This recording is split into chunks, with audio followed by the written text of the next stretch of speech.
usually do intros like this, but I'm currently descending hundreds of feet into a cave that runs over 5 kilometers deep into the earth. And whether we like it or not, as soon as my friends and I touch the ground, we are officially stranded here for the next 7 days. That might have been the scariest thing I've ever done. First things first, we gotta get really far away from where we rappelled down. Why? If it storms, this entire area could flash flood, fill up like an ocean, and potentially drown us all. Which is why we're going deep into the cave to set up base camp. Bro, this is just wicked. Dude, this is like a different world. This cave entrance may be beautiful, but looks can be deceiving. We didn't know it yet, but the next 7 days will by far be the hardest of our entire lives. It's gonna get dark in a couple hours. If we don't have a camp, we're screwed, okay? Do you have any idea where you're going? We're just looking for flat ground to set up camp. Upon entering the mouth of the cave, we stumbled upon an area with high enough elevation to protect us from any flash flooding, meaning that it was perfect for camp.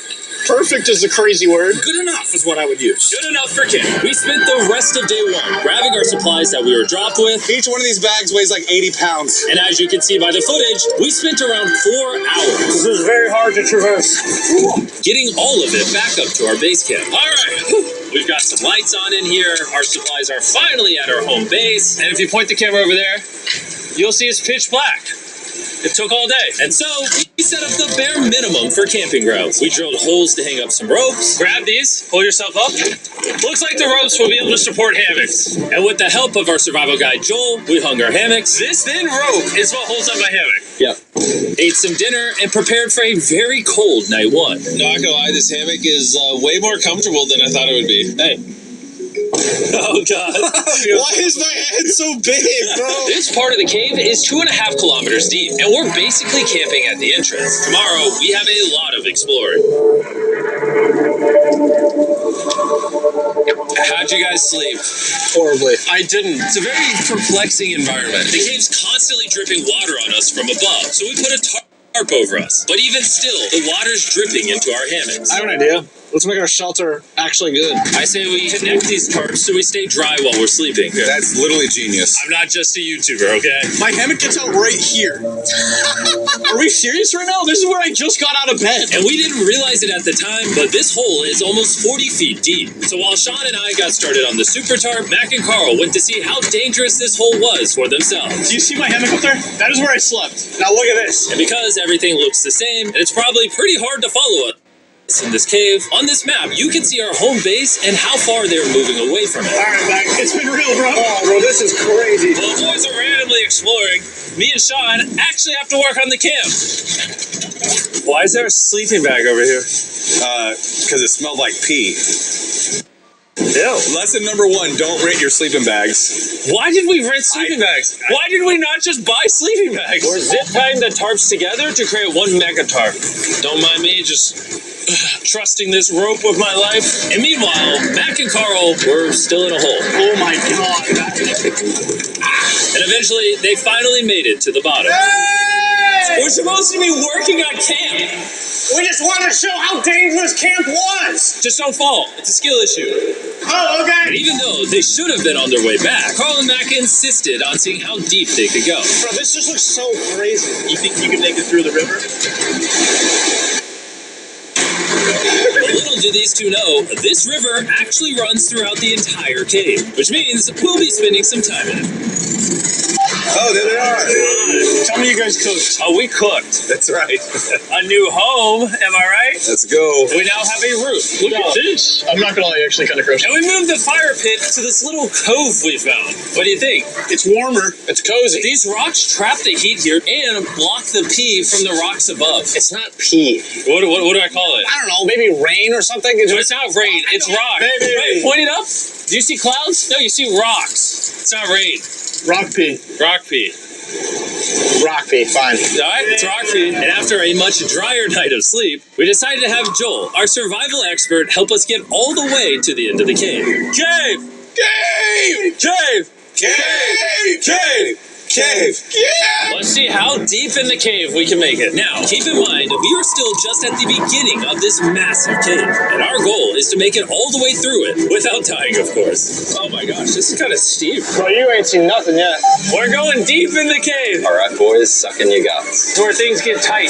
I don't actually think I'm gonna fit. The interesting part about cave exploration is 1 second, you're barely fitting through cracks in the rocks. Oh my god, this is so tight. And then the next, you're in a massive chamber, so big that in order to see it all, we had to do this. Woo!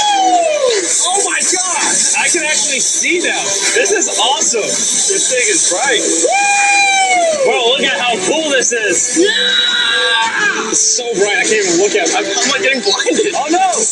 Oh no! In hindsight, we probably didn't use that the most effectively. Lead the way. And so we continued on. Do it free.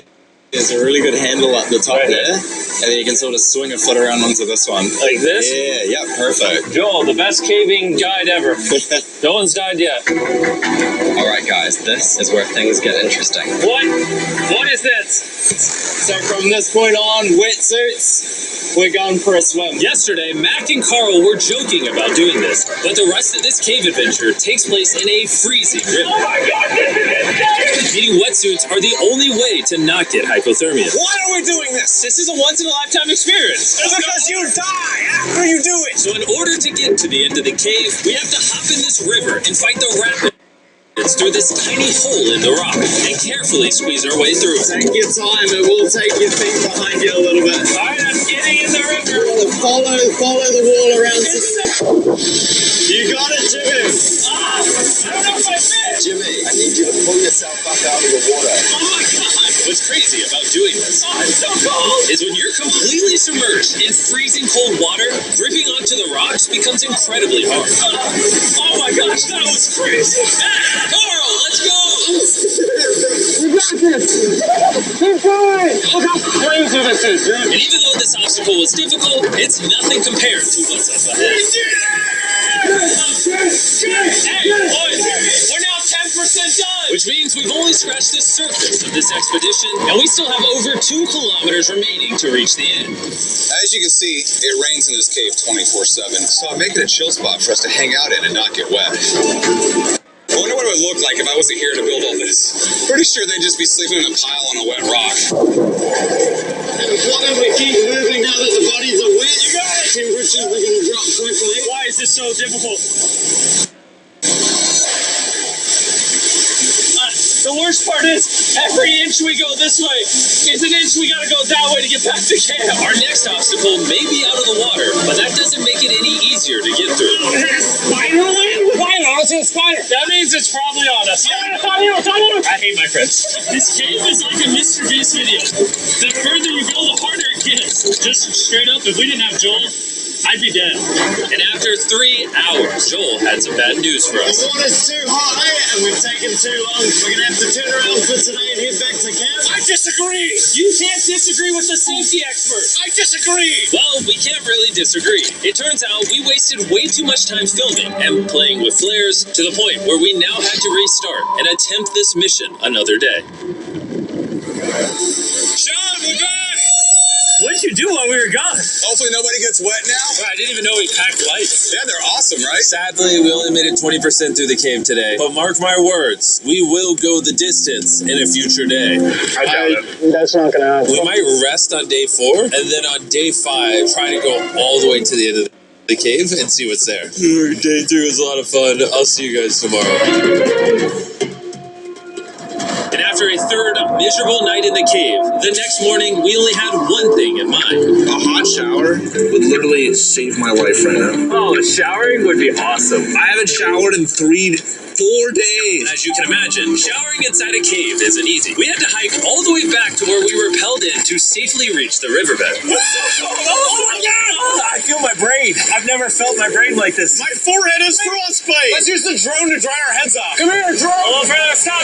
It's actually working. Yeah, it is working. Who needs a hairdryer when you have a drone? And after we dried off, we set down with Joel to plan our journey. What is this, Joel? This is the map of the cave. Last time we had to stop because of the fast moving water, but the rains have been slowing, so we might just get a window to reach the end by tomorrow. Dude, this is about to be wild. First, we'll need to pass some of those same rapids from yesterday, dive off massive cliffs, and avoid jagged rocks. And if we can make it past all that, we will finally make it to the beautiful glowworm chamber. Don't tell us what that looks like. I want us to be surprised. Do you think we're gonna make it? Oh, nah, let's not play that game. We're all gonna make it. With tomorrow's plan thoroughly mapped out, we rested up and made feastable s'mores to regain our energy. Everyone cheers. Yippee! Oh, Joel's about to have his first feastable s'more. All right, Joel, be honest. Joel approves? Joel approved. Why didn't we whip this chocolate out earlier? This just got like 10 times more fun. Guys, for real, if you've never tried s'mores with feastables, you're really missing out. Tomorrow, we're gonna explore the entire cave. We'll see you guys then. So we tried to sleep as much as we could and prepare for tomorrow's journey to the end of the cave. We're about to embark on one of the most dangerous journeys of my life. Because of our experience from day 3 and focusing less on filming, we were able to make progress way faster. Woo! This water's cold. Just like the other day, bro. Nice, bro. Easy. And to ensure our best chance of survival, in addition to Joel, we brought another survival expert with us. This is where we had to stop on day 3. How we doing? We're making much good of time. Behind us, it's pitch black. Where do we go? This area gets narrow, the current's strong, so we're going to use the walls and kind of climb our way along. Yep, here we go. I got it. Oh, God. Yeah, jump for that first rock. There's a couple of good rocks around the corner as well you can get a hand onto. It's so dark down here. There's no bottom right now. My feet aren't touching the ground right now. Because we couldn't reach the ground, this meant that if we let go now, we could get swept away by the strong current directly beneath us. Joel, what are we doing? I would go into here if you can. That's a good one. I can't even see where I'm going. You got it, you got it. Get yourself in there and it's going to get way gentle us. I go in here? Yep, and well done.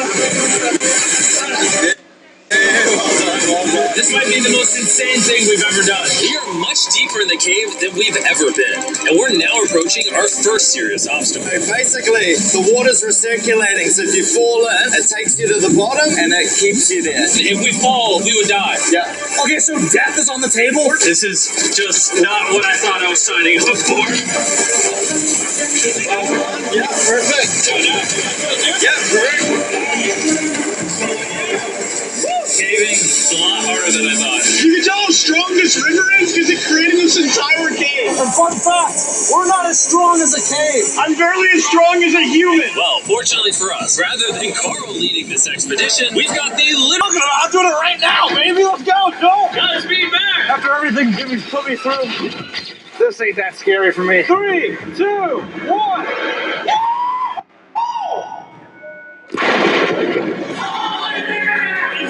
No, we gotta keep going or we won't hit the end.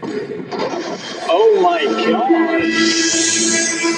Can we go downstream? Why are we always fighting the current? I might just start drifting away. I might just give it up. There are sharp rocks underneath the water. You cannot see them, so watch your step. Oh my god. Wait, It's getting deep again. I can't.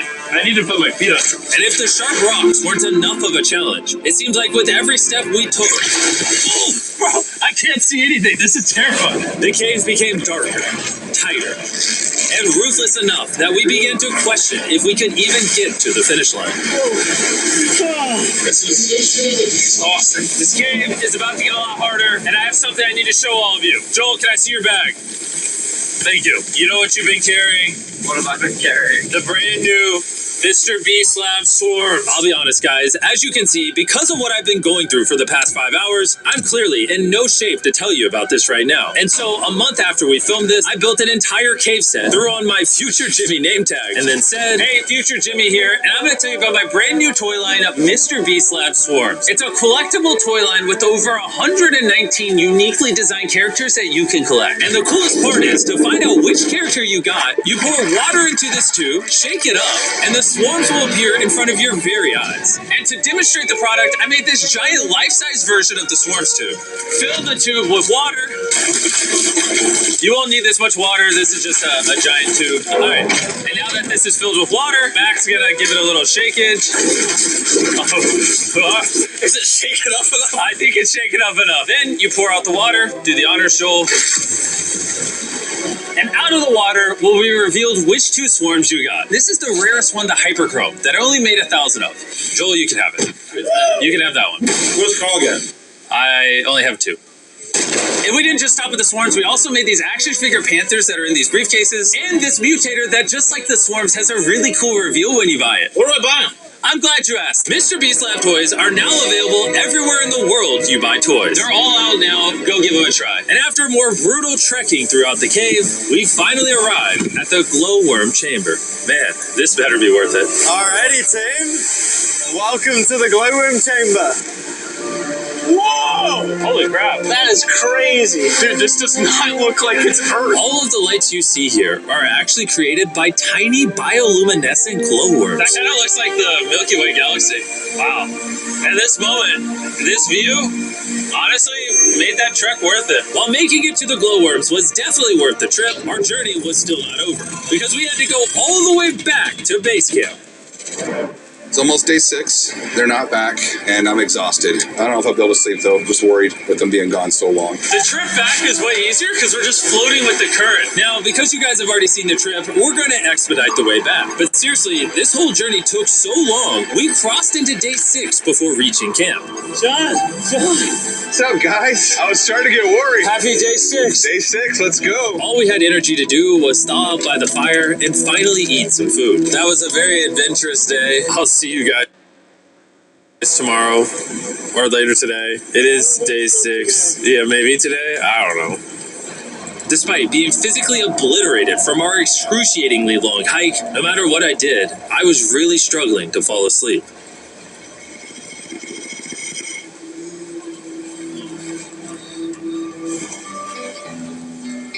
I spent 7 days in solitary confinement, 7 days buried alive, 7 days on a raft, and I'm gonna be honest, I think this is harder than all of those. You're constantly soggy and cold. I just keep hitting my body on these hard rocks and it hurts. 90% of the time this cave is miserable, but between me and you... Carl! Can you see me? It's the world's brightest flashlight. There are moments of fun in this cave. From conquering rapids 300 feet underground. From me and the boys laughing in our hammocks. All the misery is worth it. Because when you're in good company, Let's make whale noises. this wet, cold, rocky, miserable cave can easily transform into the most beautiful trip of our lives.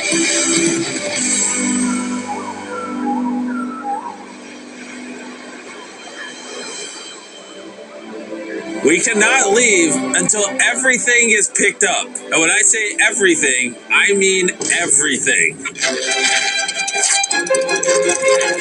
Let's get out of here. And after our journey back to the mouth of the cave, Oh, it looks so good up there. we had one more surprise for Joel. And before we head out, Joel, as a show of gratitude, we got you 50,000 New Zealand dollars. So it's 10 grand for every human you didn't let die. Oh gosh, thanks so much, Joe.